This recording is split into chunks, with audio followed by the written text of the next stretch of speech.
नमस्ते सदा वत्सले मातृभूमि। बड़ी अच्छे समाचार पाकिस्तान से आ रहे हैं और ये सुनकर बड़ा आश्चर्य सा लगता है कि इस्लामिक रिपब्लिक ऑफ पाकिस्तान, जिसने ये कहा था कि हम हिंदुस्तान को भी फतह कर लेंगे, इसलिए हमें कुछ लैंड चाहिए। जिन्ना के ऐसे विचार थे कि हमें कुछ लैंड चाहिए और अगर हमको लैंड मिल जाती है तो हम हिंदुस्तान पर दोबारा कब्जा कर लेंगे और इस्लामिक रिपब्लिक ऑफ हिंदुस्तान बनाएंगे, यानी कि मुगलिया शासन दोबारा लेकर आएंगे। ऐसे पाकिस्तान में एक दिन मनाया जाता है स्वतंत्रता दिवस, तो वो 14 अगस्त का मनाते हैं, लेकिन वो पाकिस्तान डे 23 मार्च को बनाते हैं। कल 23 मार्च थी और Pakistan Republic day, Pakistan independent day, या इंडिपेंडेंट नहीं कहना चाहिए, पाकिस्तान डे के रूप में मनाते हैं वो। पाकिस्तान डे कुछ और नहीं है। शुरू में इसको रिपब्लिक डे ऑफ पाकिस्तान मनाया गया था, लेकिन पाकिस्तान तो बहुत दिन रिपब्लिक रह नहीं सकता।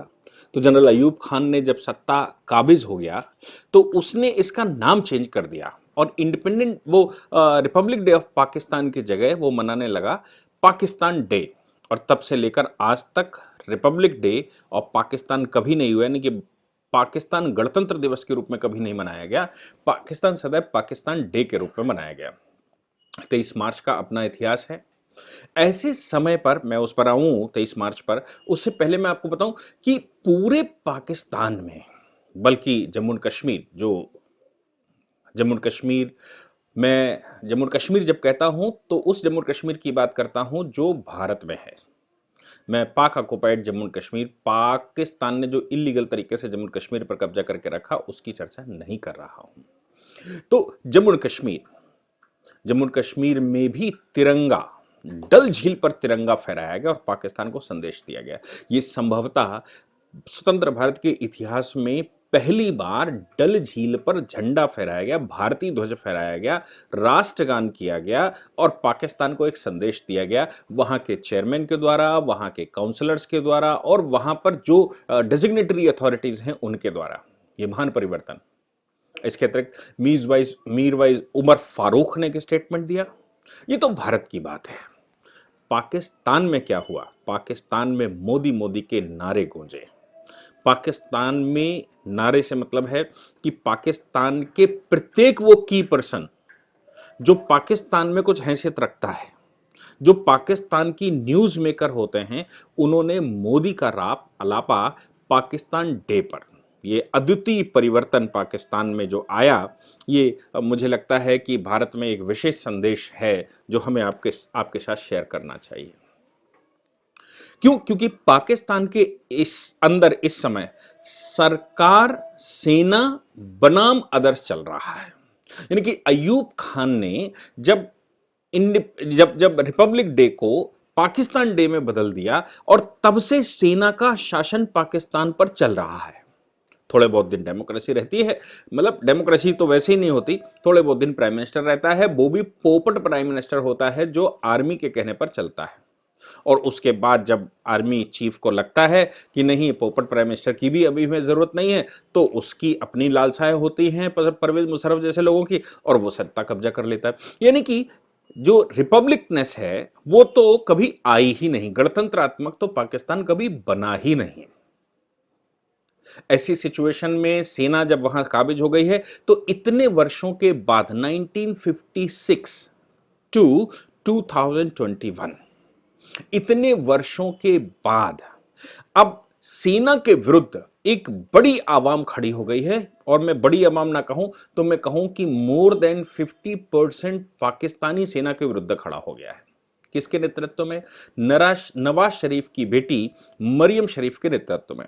उसका पूरा विवरण हमने कराची वाले मामले में देखा ही होगा कि कराची में किस प्रकार से मरियम शरीफ के पति की गिरफ्तारी सेना के नेतृत्व में करी गई और उसके विरुद्ध, सेना के विरुद्ध वहां पर कराची में पुलिस फोर्स ने जिस प्रकार से छुट्टी पर जाने का ऐलान किया और इस्तीफे सौंपे, वो एक अद्वितीय इलस्ट्रेशन था कि यानी कि अधिकारी विहीन कराची चलने वाला था। बिलावल भुट्टो या भुट्टो परिवार का जो समर्थन है वो भी इस समय मरियम शरीफ के साथ है।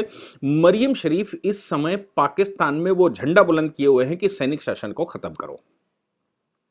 मरियम शरीफ ने कल जो स्टेटमेंट दिया, यानी कि पाकिस्तान डे के अवसर पर जो स्टेटमेंट दिया, उन्होंने कहा कि हिंदुस्तान के साथ संबंध बहाल करने के लिए लगातार आप प्रयासरत हैं। कभी इमरान खान बोल रहे हैं, तो कभी कभी बाजवा बोल रहे हैं, तो कभी प्राइम मिनिस्टर, कभी कभी राष्ट्रपति बोलते हैं, और जो बड़े लोग हैं, सत्ताधारी लोग, वो लगातार इस समय इस प्रयास में लगे हैं कि किस प्रकार से मोदी पिघल जाए। मोदी वो बर्फ की चट्टान जो पिघल नहीं सकती, उसको पिघलाने का प्रयास कर रहे हैं।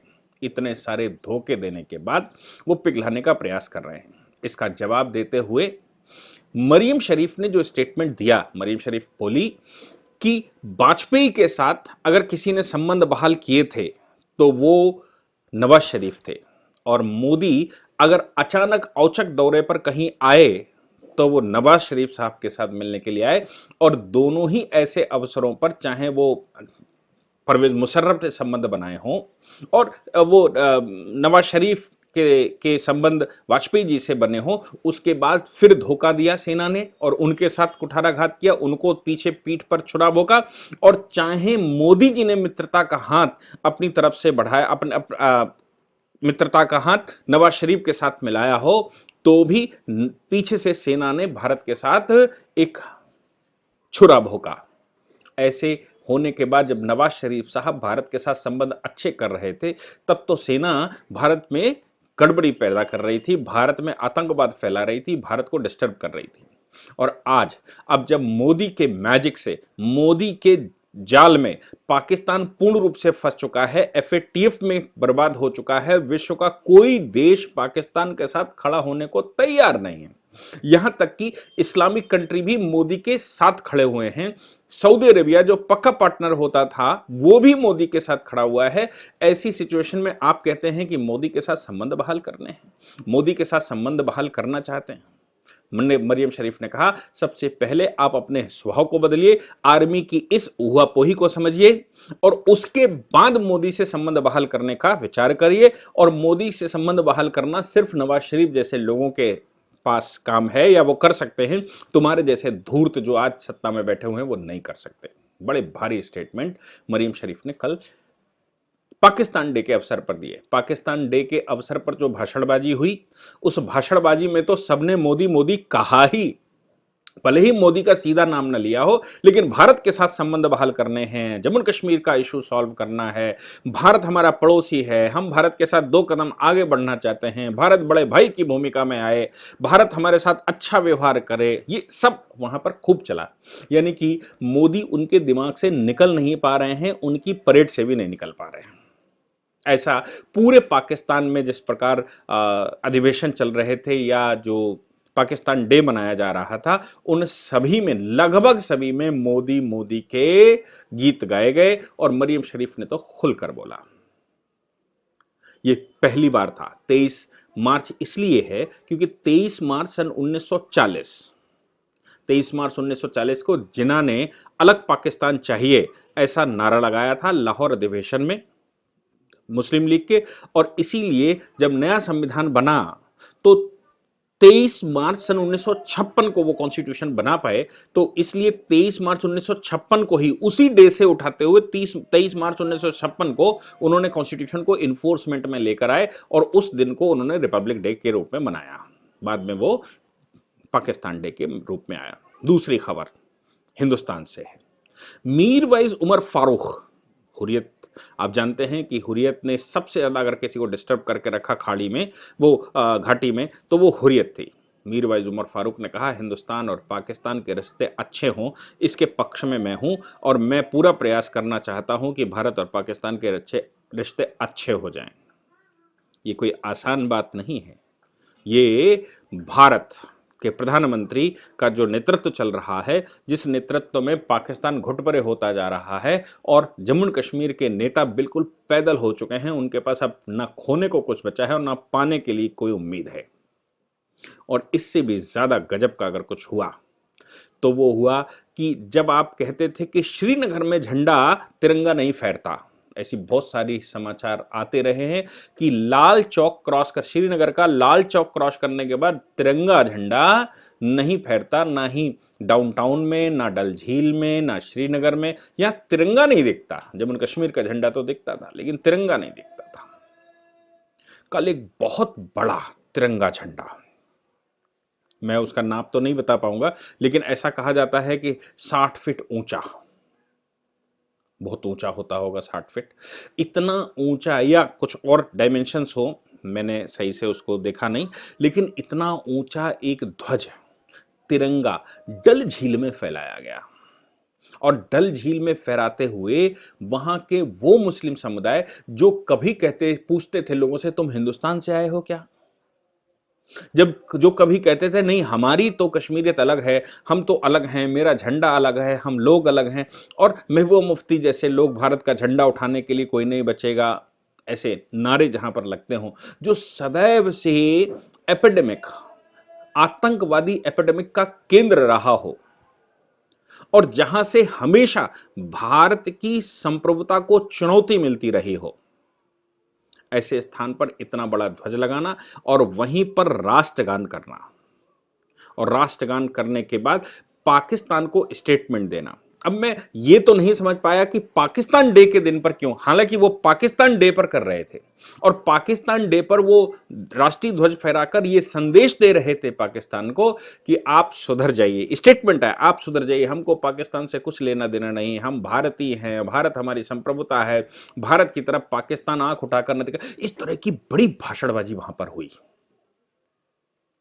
आप सोच सकते हैं कि मोदी केवल बैठे हैं, अभी जम्मू कश्मीर में बहुत कुछ एक्शन नहीं लिया जा रहा, केवल 370 डाइल्यूट हुआ, 35 कैपिटल ए जैसे आर्टिकल्स खत्म हुए, इतने में जम्मू कश्मीर में जो अब बयार चली, जो स्टेटमेंट आने शुरू हुए, वो काबिल तारीफ है। मुझे याद आता है बख्शी गुलाम मोहम्मद और नेहरू के बीच में कुछ वार्ता हुई, वो आप उसको अगर सुनेंगे तो आप समझ जाएंगे कि यहां क्या चल रहा है। जब शेख, जो नेहरू का सबसे खास आदमी होता था, और नेहरू जी बड़े भरे महफिल में कहते थे अगर किसी के प्रोग्रेसिव चीफ मिनिस्टर देखना है तो आपको शेख को देखना चाहिए, शेख बड़ा चीफ मिनिस्टर, बड़ा अच्छा चीफ मिनिस्टर है, बहुत प्रोग्रेसिव चीफ मिनिस्टर है, बहुत लोकतांत्रिक चीफ मिनिस्टर, ऐसे स्टेटमेंट लगातार देते थे। जब उसने अपनी सरकार बना ली 1952 में और कांग्रेस के सभी नॉमिनेशन कैंसिल करवा दिए, या प्रजा परिषद के सभी नॉमिनेशन कैंसिल हो गए, और 75 में से 72 सीटों पर वो विराजमान हो गया, 75 में से 72 लोगों के नॉमिनेशन कैंसिल हो गए, और 72 में वो अकेला, मतलब वो पार्टी वॉकआउट कर गई, और 3 पर चुनाव हो गया, उसकी सारी सीटें आ गई। तो उसने नेहरू को चैलेंज किया, और चैलेंज करके कहा कि हम स्वतंत्र हैं, हम अलग देश हैं, हम तुम्हारी बातें नहीं मान सकते, मेरी सत्ता अलग है, मेरे पूछे बगैर कुछ नहीं हो सकता, और उसने ड्रामा करना शुरू किया। जब शेख ने ये ड्रामे करने शुरू किए तो वही नेहरू जी जो शेख की तारीफें करते नहीं थकते थे, वही नेहरू जी जो राजा से शेख के लिए लड़ गए थे, शेख पर जब देशद्रोह का मुकदमा चला तो राजा ने देशद्रोह के मुकदमे में उसको अंदर करके रखा था, नेहरू जी उसका मुकदमा लड़ने के लिए गए थे, और नेहरू और राजा के बीच में अल्टरेशन हो गया था। ऐसा कहने वाले कहते हैं कि राजा अपनी विधानसभा से निकल रहे थे, नेहरू माने नहीं तो उनसे विधानसभा मिलने चले गए, और दोनों में हॉट टॉक हो गई। ऐसी हॉट टॉक में राजा ने आदेश दिया, नेहरू को उठाओ और जम्मू कश्मीर के बॉर्डर पर छोड़कर आओ। नेहरू को उठाकर जम्मू कश्मीर बॉर्डर पर छुड़वा दिया गया। तब नेहरू ये कहते हुए वहां से आए थे कि जिस शेख को आपने बंद करके रखा, यही शेख एक दिन तुमको बर्बाद करेगा। और नेहरू इस हद तक शेख के पीछे खड़े हो गए कि वो जम्मू कश्मीर को नहीं, हिंदुस्तान को भी चैलेंज कर गए, और हिंदुस्तान में इतनी बड़ी समस्या उन्होंने खड़ी कर दी। उस शेख को गिरफ्तार करना पड़ा नेहरू जी को, और गिरफ्तार करके उनको यहां रखना पड़ा, और बख्शी गुलाम मोहम्मद को वहां का चीफ मिनिस्टर बनाया गया। बख्शी गुलाम मोहम्मद को एक दिन नेहरू जी ने दिल्ली बुलाया, दिल्ली बुलाने के बाद उनसे वार्ता की, पूछा कि भाई कितने लोग आपके साथ हैं, तो बख्शी गुलाम मोहम्मद ने कहा 40 लाख। बाद में नेहरू ने पूछा कि शेख के साथ कितने हैं, तो बोला 40 लाख। बोला टोटल आबादी कितनी है, तो बोला 40 लाख। तो नेहरू को समझ में आया कि 40 लाख का शोर क्या है माजरा 40 लाख का। जब ये नेहरू ने पूछा 40 लाख का क्या, तो उन्होंने कहा दिल्ली जैसा कार्य करती है, जम्मू कश्मीर वैसा ही रहता है। यानी कि दिल्ली जिसके साथ है उसके साथ जम्मू कश्मीर है। दिल्ली आज बख्शी गुलाम मोहम्मद के साथ है तो जम्मू कश्मीर बख्शी गुलाम मोहम्मद के साथ है, और अगर दिल्ली कल तक नेहरू उसके शेख के साथ थी तो जम्मू कश्मीर शेख के साथ था। यानी कि दिल्ली जैसा कार्य करता है वैसा जम्मू कश्मीर रिएक्ट करता है। आज नरेंद्र मोदी जी ने 370 जिस समय डाइल्यूट किया, 35 कैपिटल ए जिस समय एब्रोगेट किया, उस समय अब जम्मू कश्मीर में दिखाई दे रहा है कि बख्शी गुलाम मोहम्मद की बात बिल्कुल सत्य है। यानी कि केंद्र जिसके साथ होगा, अगर जम्मू कश्मीर को कोई बिगाड़ रहा था या किसी कोई बिगाड़ सकता है तो वो केंद्र सरकार बिगाड़ सकती है, और केंद्र जिसके साथ रहा हमेशा उसके साथ जम्मू कश्मीर रहता है। अगर केंद्र जम्मू कश्मीर की सरकार से दबाव में आता है तो जम्मू कश्मीर उस सरकार के साथ रहता है, अगर केंद्र खुलकर खेलता है तो जम्मू कश्मीर उसके साथ रहता है। ये दिखाई दे रहा है कि पाकिस्तान डे के अवसर पर वहां के चेयरमैन, वहां के काउंसलर्स और वहां के मोअज़्ज़िज़ लोगों ने खड़े होकर राष्ट्रगान गाया और पाकिस्तान को हिदायत दी कि भारत की तरफ गलत दृष्टि से ना देखे और डिस्टर्बेंस ना करे, नहीं तो तुम्हारा अंजाम अच्छा नहीं होगा। और रिपब्लिक डे को उन्होंने कहा, हालांकि इधर से मोदी जी ने रिपब्लिक डे पर पाकिस्तान को बधाई संदेश दिया। उस बधाई संदेश में जो पत्र गया उसमें इमरान खान को हिदायत भी दी गई कि सुधर जाइए, आपके लिए हम शुभेच्छा रखते हैं, आपके लिए हम चाहते हैं कि आप कुछ अच्छा करें, अपनी लाइफ में अच्छा करें, पाकिस्तान कुछ अच्छा करे, लेकिन आतंकवाद जब तक आप पैदा करते रहेंगे भारत आपको कुछ नहीं दे सकता, भारत से आप उम्मीद मत करिए। हालांकि वो चिल्लाते रहे कि भारत को कदम बढ़ाना चाहिए, लेकिन नरेंद्र मोदी जी ने साफ संदेश दिया, आतंकवाद, बातचीत और मित्रता साथ साथ नहीं चल सकती। इसको ध्यान में रखते हुए ही पाकिस्तान को 2 कदम आगे या पीछे बढ़ाने चाहिए। वैसे भी पाकिस्तान इस समय टूट की कगार पर है और ये संभव है कि पाकिस्तान के पाकिस्तान बने और पाकिस्तान इस हैसियत में न रहे कि भविष्य में वो भारत की तरफ बोलना तो दूर देखने का भी साहस कर सके। Thank you very much.